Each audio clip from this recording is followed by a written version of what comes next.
सूत जी महाराज कथा सुनाते हैं महात्म्य की। इसके बाद कहते हैं कि तुम सुनना क्या चाहते हो? हे ऋषि लोग, हे ऋषिगण, आप क्या सुनना चाहते हैं? 88,000 ऋषि हैं, सोनक जी हैं, सूत जी पूछ रहे हैं। तो सोनक जी ने 6 प्रश्न किए। कितने? 6। और इतने मधुर प्रश्न किए। सबसे पहले कहा कि हमारी सनातन संस्कृति में इतने ग्रंथ हैं, हम माने किसे? फिर कहा कि जीव का परम धर्म क्या है? ऐसे 6 प्रश्न किए गए और प्रश्न सुनते ही आनंदित हो गए। सूत जी आनंद से भर गए और कहा, धन्य हो तुम मुनियों, आप सभी धन्य हैं।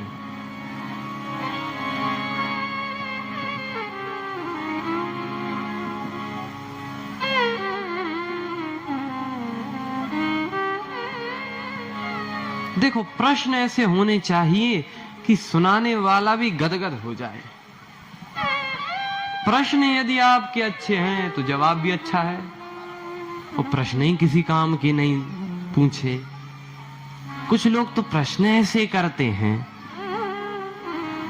एक व्यक्ति तो हमारे पास आया और बोला, महाराज वो सूर्पनखा की नाक कट गई, इसके बाद सूर्पनखा कहाँ गई? अब बोलो, ये प्रश्न है। अब रामचरितमानस है, जो जो चीजें जरूरी हैं बताना वो बता दी गई। अब तुम्हें क्या करना?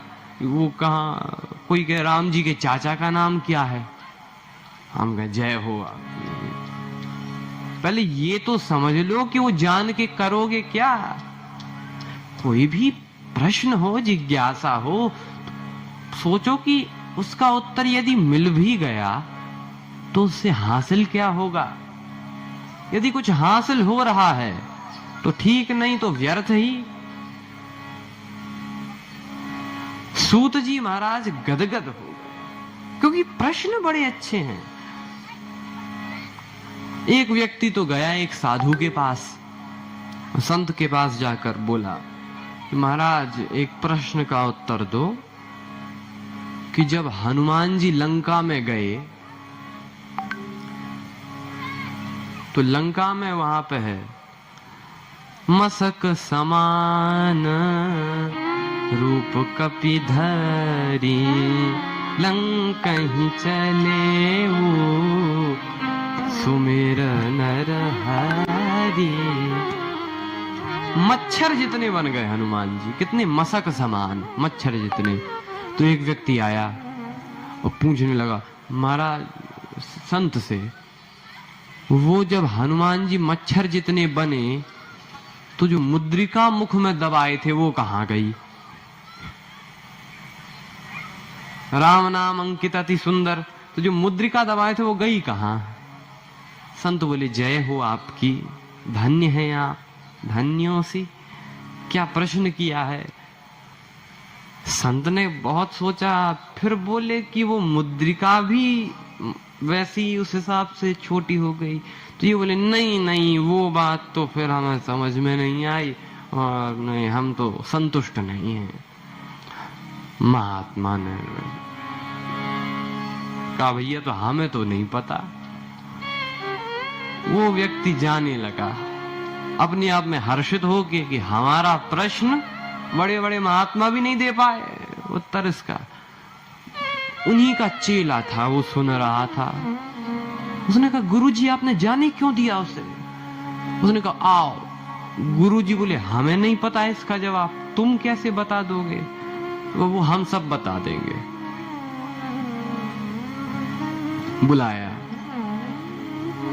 तो कहा, क्या है भैया आपका प्रश्न? तो कहा हमारा तो प्रश्न ये है कि जब हनुमान जी मच्छर जितने बन गए, मसक समान रूप कपिधरी, तो उनके मुख में रखी हुई मुद्रिका कहां गई? तो उसने कहा कि आप ये बताओ, रामचरितमानस में ये लिखा है कि नहीं कि जो राक्षस होते थे उनके शरीर पहाड़ जितने बड़े, इतने बड़े बड़े राक्षस, चरत दशानन डोरतावनी। तो कहा हाँ ये तो लिखा है। तो ये बात मानते हो कि पहाड़ जितने राक्षस थे? हाँ थे।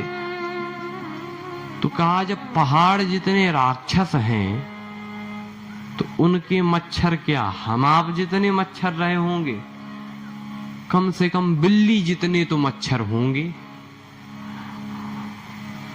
कम से कम बिल्ली जितने। तो कहा हाँ हो सकता है, वो व्यक्ति बोला। तो कहा बस फिर मुद्रिका आराम से बन गई होगी। उसने कहा बिल्कुल सही, बिल्कुल सही, बिल्कुल सही। अब ऐसे लोग हों तो कैसे समझाएं? अस विचारी जे तज्ञ विरागी, अस विचारी जे तज्ञ विरागी, अस विचारी जे तर्क विरागी, अस विचारी जे तज्ञ विरागी, राम ही भजहि तर्क सब त्यागी, राम भजहि तर्क सब त्यागे, राम भजहि तर्क सब त्यागे। ऐसा विचार करके जो तज्ञ विरागी जन है, वैरागी, वो राम जी को भजते हैं बिना किसी तर्क के। राम ही भजई तर्क सब त्यागी।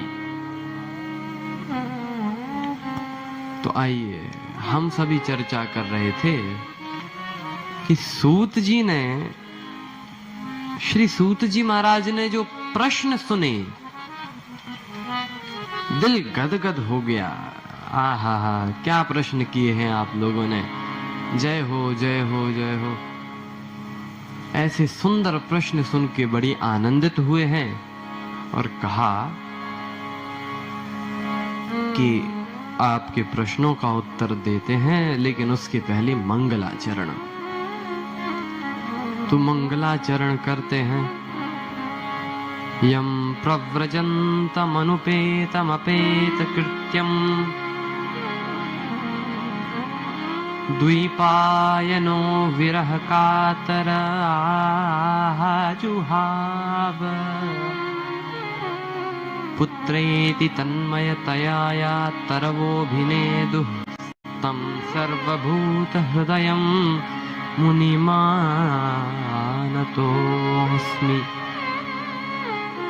यं प्रव्रजन्तम अनुपेतम अपेत कृत्यम, अनुपेतम अपेत कृत्यम।